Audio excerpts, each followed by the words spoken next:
Γύρισα σπίτι. Ναι, το ξέρω, κάνω διατροφή, είμαι στη δίαιτα. Αλλά δεν μπορώ να σας... Αν δεν σας δείξω τι έφτιαξα, κοιτάξτε εδώ, κοιτάξτε. Τώρα τα άψησα, παιδιά. Έφερα και ένα φάω στο σπίτι μου. Κοιτάξτε τα αριστούργημα εδώ. Πάμε να δούμε λίγο πως είναι. Πάμε. Κοιτάξτε εδώ πράγμα. Κοιτάξτε το τσένταρ μέσα. Χαλαπένιο. Πάμε να δαγκώσουμε. Για να δούμε. Ακούστε, παιδιά. Ακούστε. Πάμε. Άκου.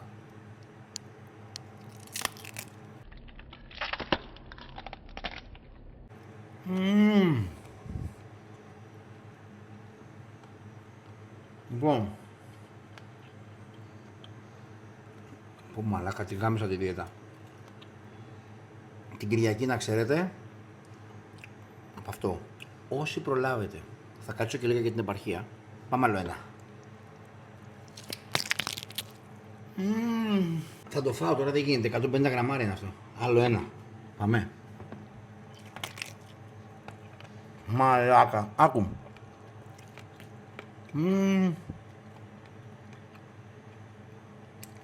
Παιδιά,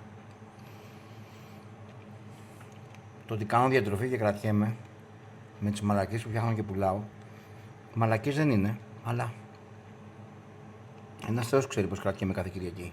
Πάμε.